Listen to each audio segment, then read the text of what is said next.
Enjoy 4th of July weekend celebrating America's birthday with WagerTalk and Sports Memo. Whether you're traveling or just throwing a barbecue, having an all-access picks package is the easiest and most efficient way to get selections from your favorite handicapper. A 7-day all-access pass is priced at $119, but this weekend we're in the celebration mood and dropping the price down to the cost of a 3-day all-access, meaning that $119 7-day is now only $59.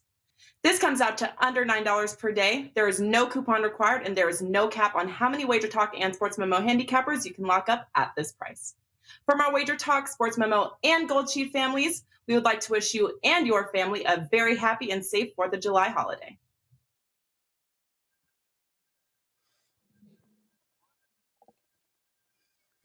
Happy Friday, everybody. Friday starts the weekend, and a very special weekend it is here in the States. I'm Andy Lang from WagerTalk.com. Thank you, everyone, for joining us. Joining me, as always, my fellow prop masters, Matt Josephs from SportsMemo.com, Andrew McInnis from WagerTalk.com. We are here to make your weekend a profitable one through the props betting market. But great time to prep for what's coming up. And as Andrew's going to talk to us about CFL, there are some sports that might be off of some people's radars, but not off of ours. So we're going to get into all that. Andrew, I know you're coming off of well, listen, you're on a 10-2 run in CFL. We had a game last night. CFL is going well for you. So we haven't talked in a week. So talk to us about the last 7 days and definitely give us an update on the CFL run you're on. Yeah, thanks, Andy. Things are going very well with the CFL. Like I talked about last week, it's been a lot of kind of just managing these situational spots for these teams, getting to know the teams early in the season. We're only in week 4 right now, so it's just as far as the point spreads go, we're seeing lots of overreactions. As far as the prop betting market goes, we're seeing kind of, for some teams they have really diversified offenses. Some teams, it's just one guy that's doing all the work. But really, I'll keep it plain and simple. Look at a team like BC, the Lions, last night. They haven't put up less than 30 points in all of their games so far this season. They are a team, I'm looking at touchdown scoring props. I'm looking at props for their quarterback, Nathan Rourke, who's having an unbelievable year. I'm looking at, rushing props for their running back, Butler, and much, much more. A team like Ottawa, under. This team cannot throw the ball. This team cannot have one player standing out and having several key catches. So, it's been very different for each team, but CFL has gone great so far. Happy to be diving into the prop market with it. And I do have a team total play for our prop of the week coming up at the end of this show. But it's been exciting, Andy. It's been really, I've been to have props in the CFL finally. Props and receptions and all that good stuff. And like I mentioned to you at the end of our Prop It Up show last Friday, you got to bet some unders. For some of these teams, they're juicing these numbers up. They know the prop bettors want to bet overs. And unless you're betting on a team that's, a high scoring team, these numbers are just way, way too high. So unders are the way to go right now in the CFL prop market. But for the most part, I've been sticking just to anytime touchdown scorers and those reception props. But Andy, for you, real quick, you've got a 5% auto racing play. You talk about unique plays, unique, niche sports. We're here talking about CFL right now, auto racing. We could even throw UFC into that category. But I think honestly, since the pandemic, it's not everybody watches UFC now, not just hardcore UFC fans. So good luck to you on your 5% auto racing play. After the show, I'll be definitely asking you what that is, and I hope you cash it. Awesome. Andrew has a really good promo for CFL 30 days for only $99. The best part, you don't need a coupon code, no promo code. Just go to Andrew's profile page and grab that. He's on a 10-2 CFL run, and like we preach, some of these smaller sports, these niche sports, we have the advantage over the books. We just do. There's no way the books can keep up with every single one of these smaller sports and these props. That's why we like to take advantage of it. So Matt Joseph's lifetime What are you back to being a 76ers fan? How's everything going with you first off? Apparently, And I'm then a we'll talk. Rockets. Apparently, I'm a 2000 Rockets fan or something like that. I don't know. I mean, I'm waiting for Yao Ming to join the Sixers. But no, as a lifelong Warriors fan, I'm excited for KD to come back. He should have never left. But we didn't win the championship by enough, so KD needs to come back. Well, you lost Gary Payton to the Trailblazers, so you'll just have to have KD step in and try and fill in those 11 minutes a game. So fill his role, fill his spot. KD, I wonder if KD's ever had a mortgage in his life. That guy, he's definitely a renter. He's definitely an apartment guy. The guy can't stay anywhere for more than He doesn't plan on staying very long anywhere he goes. You know, listen, we're getting to props. He's obviously one of the best scorers of all time. What's his jersey when he goes into the Hall of Fame? Is it just like one of those quilts that has like patches of all the teams? That it's like a basketball jersey with like all kinds of different colored patches. Well, I tweeted out yesterday, guys, what's the number you would set right now for how many teams AD plays for? Said and done. Over. Over what?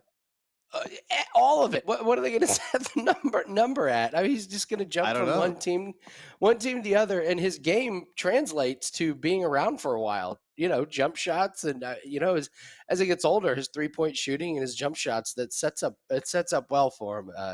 Anyway, all right, Matt. Real quick, I actually heard he's going to the Big Ten. He's going to the Big Ten with USC and UCLA. Or the one or the other. World, there's a lot of graphics around saying that he's going to the Saudi Arabian Golf League. I saw that. He's done with Live Tour. So, by the way, the Saudi Arabian Golf League, it's going absolutely fantastic. I logged on to their live YouTube page this morning, and there were 37 live viewers. This is a half hour before the tournament starts. 37, not 37,000, 37. All right, Matt. Matt, talk to us. We're baseball season's chugging right along. We haven't talked in over a week. What are the K Prop markets looking like right now? Actually, market is getting a little sharper. Either that, or I'm getting a little fatigued every day. I mean, I'm still putting some in. I've got a couple that I put up for today's package, but I mean, I think a little bit, and it's just, there's a lot of things to consider. And so today we're going to two different kinds of markets, or at least two different kind of things. Let's start out. So we've talked about a lot with regards to the teams that have these noticeable differences, or their overs or their unders. Well, these are the three teams that are the toughest to figure out because they're about as close to 500 as possible. And if you want to take a look, and it's a couple of teams in the NL Central, first off, you're looking at the Cincinnati Reds, and the Cincinnati Reds have 34 overs on the season and 36 unders. They are exactly 500 when it comes to lefties, 11 and 11, 23 to the over, 25 to the under versus righties. And then you got the Milwaukee Brewers, a team that you figure strikes out a lot, but the problem is the books set their market so high that there's sometimes where they just don't hit it. 22 and to the over, 24 to the under against righties, 13 to the over, 11 to the unders against lefties. And then the Giants are a very tough team to figure out. Once again, 33 overs, 34 unders, exactly 500 against righties, and slightly under 500 against lefties. So these are the three teams that you kind of want to stay away from when you're looking at this sort of thing. And then there's three teams that have really big differences when it comes to the K props. And these are the teams that you're looking for them versus one thing as opposed to the other thing. So let's take a look at that. You look at the Tampa Bay Rays against right-handers this season, 29 overs, 16 unders, but against lefties, 4 overs and 15 unders. That was 3, but you side number. You look at the Mets, you predominantly want to go against them versus lefties. You want to go under against righties. And then Colorado Rockies here, they are very poor against right-handed starting pitchers, 25 overs, 16 unders, and against lefties, 9 overs, 17 unders. So you really just want to kind of find your niche here and kind of find your teams and find your situations that really seem to match up with the squads that they're going up against.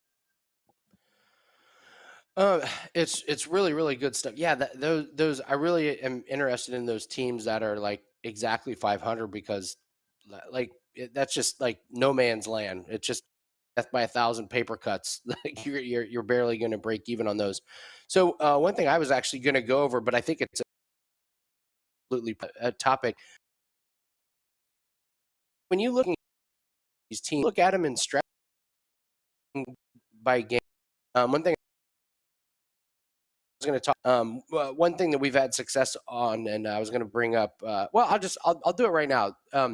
Javi Baez for the Detroit Tigers. If you're looking at his batting props, what we've looked at with him is instead of just looking at playing him one game by one game, we look at it and say, well, he's got a really good stretch of like 7 games. So let's just take his total bases games, go 5-2 with it because he's got. Do you look at that with teams, or do you take it by a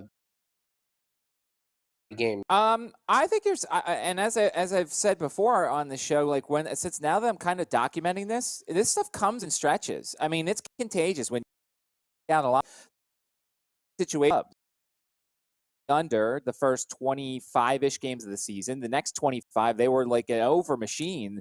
They went over like 20 of 25 games, and then they went back to being unders. And so I think it is somewhat contagious. There are stretches where teams go under a lot. And I kind of look at it big picture, but then I also kind of look at the pitchers in certain situations. If you're going up against a team that's a top 10 K rate in righties, how has that pitcher done in situations when they should do really well? How have they done against the teams in the middle? How have they done against teams in the bottom? So you kind of have to consider both the situation, the pitcher, and the team that they're going up against. Matt, do you find yourself, looking at a value sometimes on, if a strikeout prop over on a pitcher that's kind of, has a bad rep or down the lineup and as far as the rankings go on their team, just because they're going up against a team that just keeps striking out, versus if you're looking at an ace for a team, obviously you're going to get a much higher number.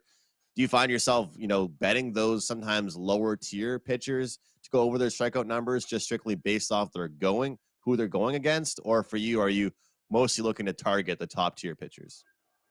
No, I love those guys. I mean, once again, it kind of goes along with the whole mid-major thing. I love going with the mid-major pitchers, the guys that you're going to get the 2.5s, the 3.5s. And as you said, there's some teams. I mean, look, there's some squads that strike out a ton, and you just got to keep firing away depending upon who the pitcher is. I like the overs. And by the way, Andy, there's a player that I like playing. I've started to play the under, and I'm going to keep doing so. Mickey Moniak, who's the center fielder for the Phillies. I know that the books kind of caught up a little bit because the last time I did, the juice was not great, but his under on his hits or total bases, he sucks. I mean, he's bad and he doesn't get hits. And so, I feel like it's one of those guys that until they send him down and until the books stop putting his number up, you should just take the under on Mickey Moniak total bases and or hits. Yeah, see, those are the guys that we've been having really success on. Like, instead of just saying, well, he's been in a cold streak, so I'll bet him under tonight. Instead of going into it with, I really got to hit this one, say, no, I'm going to bet at the next 5 games or until the books put his prop under minus 150, or just setting parameters, but just committing to it and saying, I'm just going to take it over the next 4 games. If I lose tonight, that's fine because I'm going to hit the next 3. So doing it in like you said, is contagious and it stretches, and these guys go through hot streaks and cold streaks. You can do it with overs, you can do it with unders, but I've noticed a lot of success with just committing to just a streak, just going 3 games, 5 games, depending on the pitching matchups and everything. And one of the things that it's funny how that works. It's weird. Like, you'll want to get off if you lose it one time, you'll want to get off it completely and run away, even though you should keep betting it. If you're on a streak and you lose one, it's the next night you should even be more excited because okay, we got the loss out of the way. Now it's time to really hammer down. Especially if you're taking unders, it's not like if a guy like you said, Mickey Moniak, it's not like he's gonna all of a sudden go on a bender, just like an absolute tear. If he goes over, yeah, he's probably going to go under the next couple games. So good stuff from Matt Josephs at Sports Memo. Matt, I'm going to come back to you here in a little bit to go over some college football stuff. Andrew, coming back to you, we talked a little bit about CFL, but UFC has been great to us, and we have, arguably the best card of the year, unbelievably bettable. There's a lot of fights that we can bet on, and I know you've hit 75% of your UFC bets. You're on an unbelievable tear in that one. So just quickly, a couple thoughts on some of the fights that we have, because I know this is I have a lot of bets on this card. You're looking at your open bets right now, and it's just you're scrolling. It's that much. You have to scroll down. Yeah, Andy, looking at this card, you and I haven't talked a lot of UFC together, really, especially on a show like this. But for me, there's sometimes there's spots in the UFC where I like that the phrase that Matt kind of introduced me to this last year with NFL, where he just would say, what's the juice tolerance for this sport or for this specific prop and that kind of stuff. For me with UFC, I have laid like $2 or $2.20 on a pick before, but a lot of the time I'm just searching for value. Right, like for this week, Sean O'Malley, he's a guy that everybody has said all he has fought is nobodies. He's been handpicked fights. They're trying to build up his record and get him some wins. And a lot of his wins have come, by knockout. And that last fight he had where he, thank God they stopped it when they did, because it was just, the guy just wouldn't go down. And I mean, that's what he does. Sean picks people apart.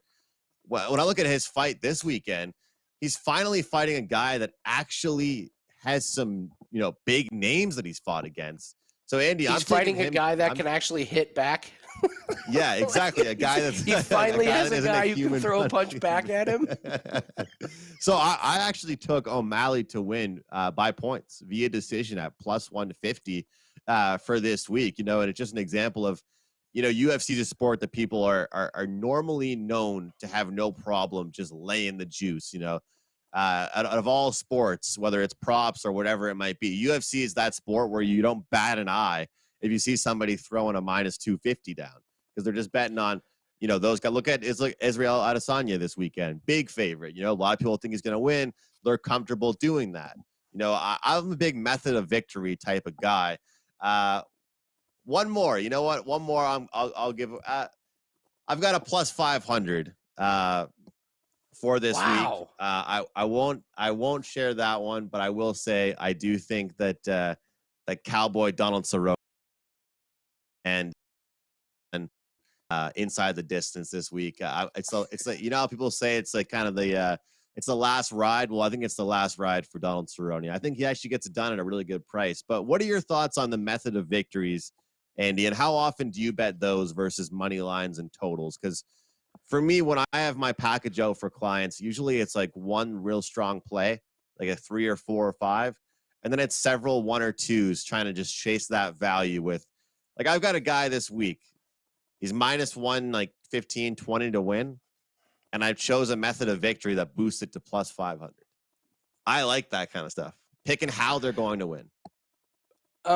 I myself have never had success doing that. I've tried it, and it I'll take a guy to win by KO, and he'll hit the guy, and instead of the guy getting knocked out, he'll fall over, and then the guy will jump on his back and choke him out for like 3 seconds, and all of a sudden it's a choke out, and you're like, how did I lose that bet?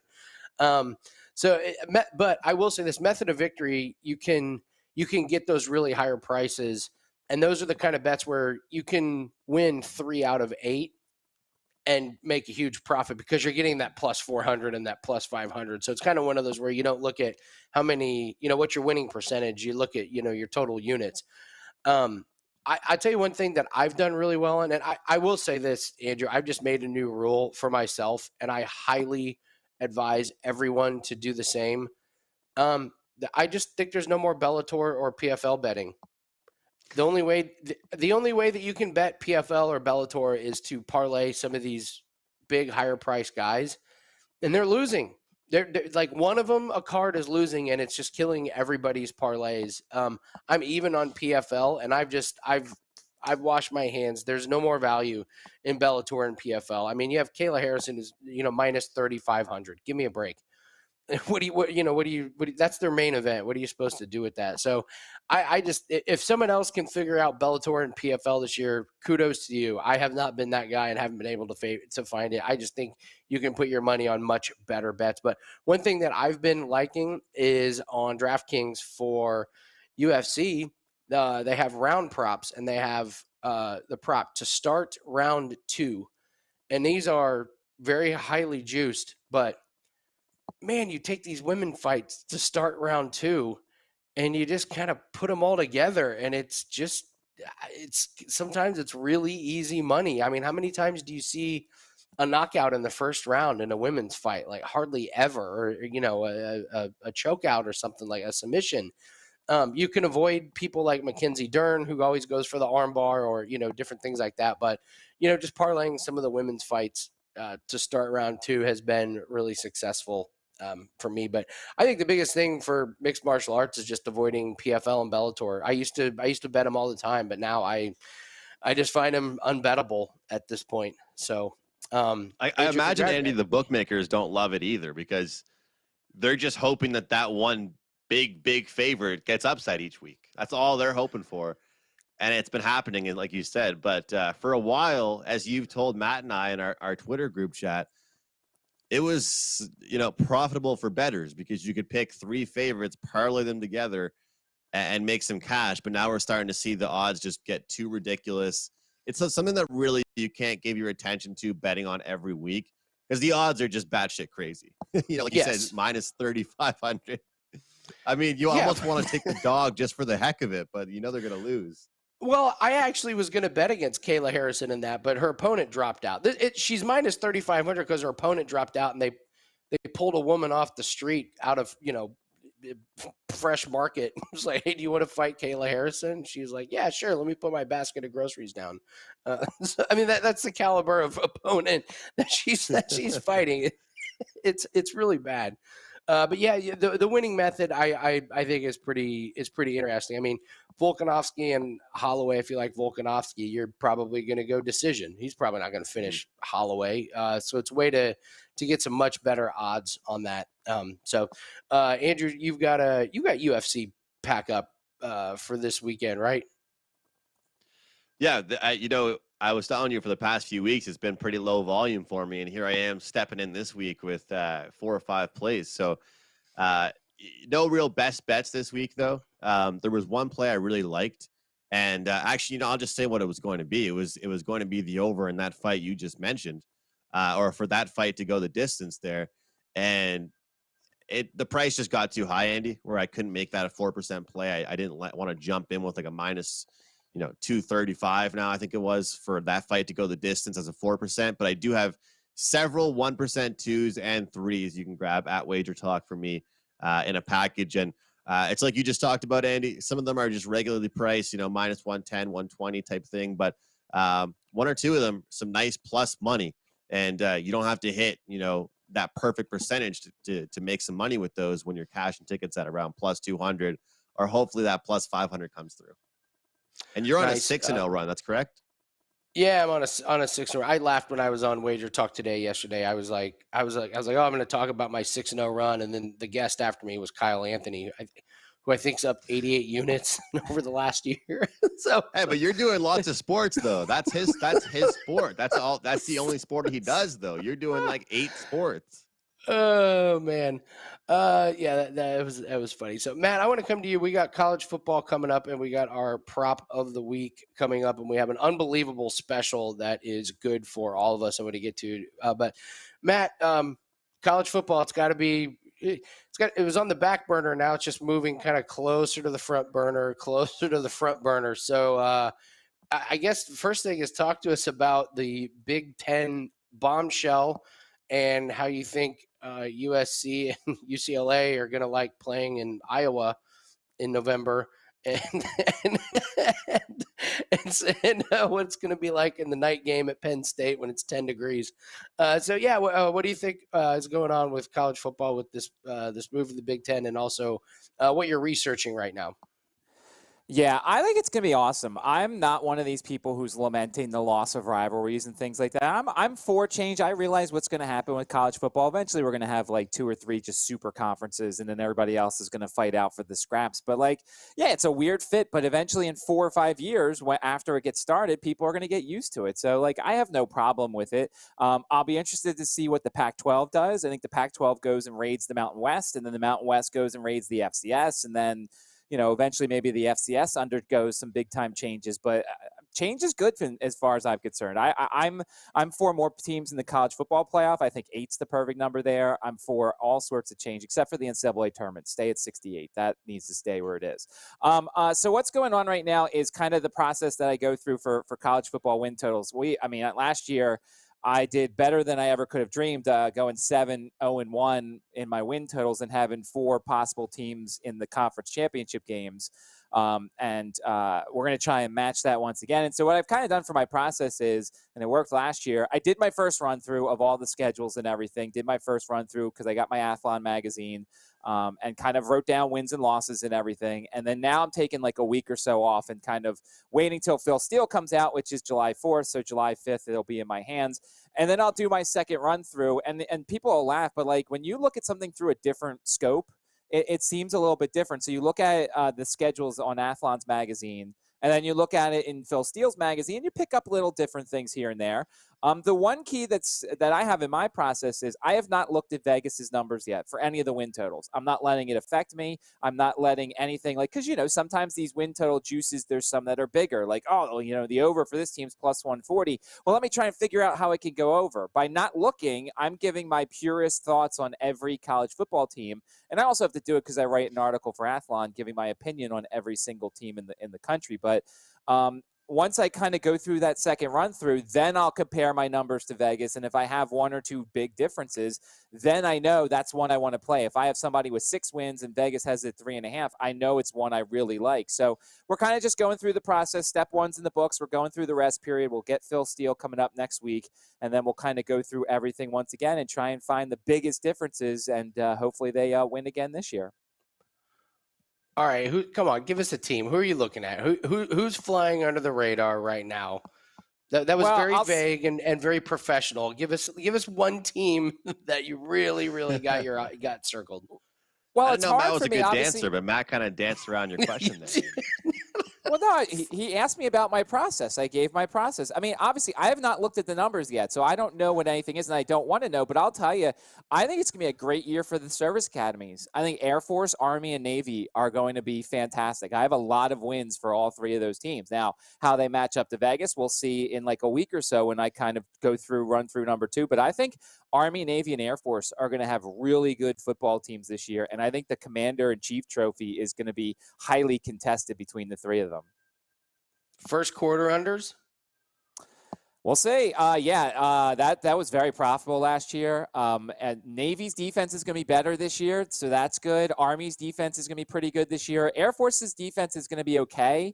It's going to depend upon the opponent. But, yeah, I think a lot of first quarter unders, once again, depending upon the numbers. Always want to get that 7.5 or better. But, the first quarter unders are definitely going to be something. And we'll get into that more as the college football season gets closer. But, yeah, that was definitely a profitable thing last year. Love it. The Service Academy first quarter unders. I mean, how much more specific can you get on a prop that just won week after week after week? That was great. Want to mention, guys, we have a 4th of July here in the States. We have a special. Guys, you can get a 7-day pass for the price of a 3-day pass, and it sets up really, really well on this Friday because you get all of Friday's plays, and you get all of the weekend, and that includes all sports, which we have a lot going on. It's a lot of baseball. Andrew's got CFL. I've got auto racing. 2 really, really bettable tracks this week. So there's no promo code, no nothing. You can just go to either of our pages, myself, Matt's, or Andrew's.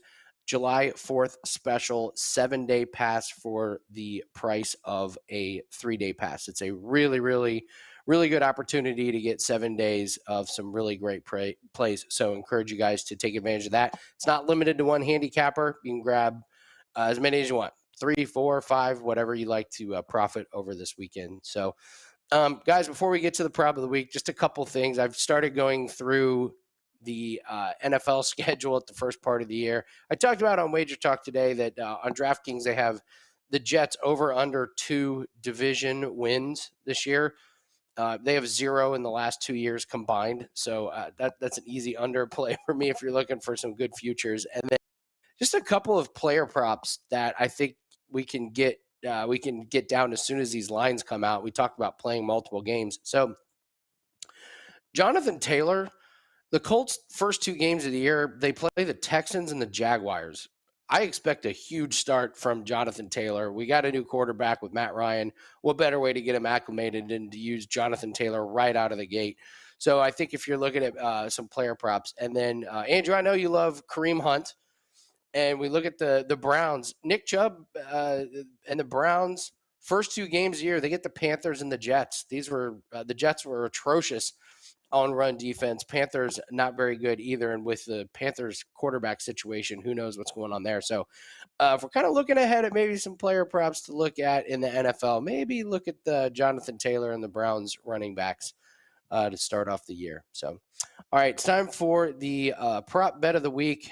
Dang it, Andrew, we don't get the Nathan McKinnon over shots layup. I know.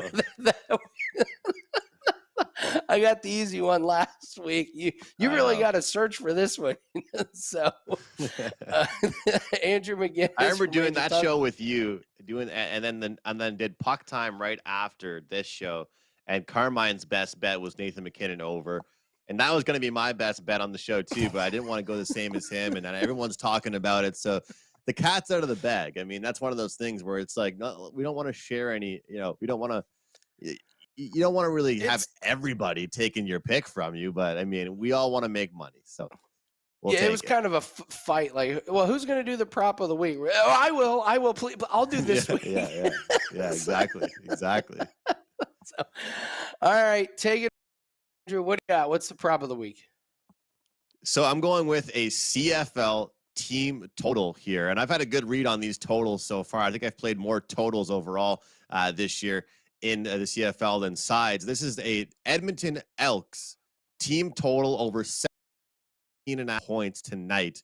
And this is a matchup that they have against Hamilton where, Hamilton has a team that went to the Grey Cup for back-to-back seasons, guys. But frankly, they are not the same team that went to back Grey Cups. They have lost a lot of players in free agency. They've got several injured players, and their defense just does not look as strong. So I take a look at this Hamilton team. They've, their opponents have cashed this team total easily in all 3 games that they've played so far. Talking about 30 points, 33 points, and 26 points in their week 3 matchup. So they're giving up points. They're giving up points late in games. And a team like Edmonton, guys, they had a horrible start to the season. Okay, they allowed 59 13. That's embarrassing. That's awful. Why is a guy like me, why am I betting a prop on these guys? Why am I taking their team total? Because they've improved since then. They're coming off a great game where they finally got their star players getting going. Emmanuel Arsenault, Darrell Walker. We're starting James Wilder Jr. at the running back position. To me, Hamilton is not that same defensive club that they were in the past couple of years. They will give up points. To me, this is a great number. Shop around. Hopefully, you guys can find this in the Canadian Football League. And Edmonton, over their team total, 17.5. They've actually switched quarterbacks this week. First-round pick. People are saying to me, you like this play here with the new quarterback in? Well, he can't be any worse than the guy that was starting in Arbuckle. So I think that Ford will come in and do a great job. He was the All-Canadian. He was coming out of the U Sports draft, first-round pick, out of Waterloo. So I think he'll do very well. And at this team total, we're not asking Edmonton to do a whole lot for us. Just, put some points on the board, convert in the red zone. And as you could see, and like I mentioned, Hamilton has certainly allowed teams to do that with allowing 30, 33, and 26 through their first 3 weeks of the season. So Edmonton, team total, guys, over 17.5 points. I love the strongest case you make for that is just how bad the defense is that they're playing. That's a really, really great read and a really great handicap. So go grab that. That is our prop of the week. And Andrew has a special for CFL 30 days for $99. No coupon code needed. Just go to the profile page. He's got his UFC pack up. He's on a 75% run. And don't forget about the July 4th special 7-day pass for the price of 3-day pass. That's for all of us. That is Andrew McInnis at WagerTalk.com. Matt Josephs is at SportsMemo.com. No one better in K Props than Matt. Again, use that promo July 4th special. Don't need a code or anything. 7-day pass for the price of a 3-day pass. And myself, I've got a 5% auto racing play that is up. We got a 4% UFC play that is up. I've never lost a 5% auto racing play since being at WagerTalk. So pretty proud of that. That goes off on Sunday. Just use that July 4th special. Gentlemen, great show as always. Hard to believe NFL season's almost right around the corner. Andrew, it feels like NHL is almost ready to start up again, as well as NBA. It's like, geez, these You know guys what, get a Andy? break. You're not going to believe this, but in August, for our Prop It Up show, I know we'll be talking about college football and NFL. I'm going to have world hockey props. Nice. Not just sides or totals, world hockey props from the tournament that was canceled last Christmas. August scoring props. We'll have point props, and I'll be betting on some teams. So hockey in August. So good. That's why we love the prop betting market. There's always something. So, and thank you as a football weekend. Good luck on all your bets, and we'll see everyone next week on Prop It Up. You are always a winner on Sunday Funday at WagerTalk and Sports Memo with our Spin to Win promotion. To get your free spin and see your prizes simple, just go to WagerTalk and Sports Memo on Sunday. Yes, you can double dip and spin twice. Enter your registered email, spin the wheel, test your luck, and collect your special offer. The best part is everyone's a winner, and no matter how the wheel lands, you will win something. So set a reminder for Sunday, visit WagerTalk and Sports Memo, and spin to win.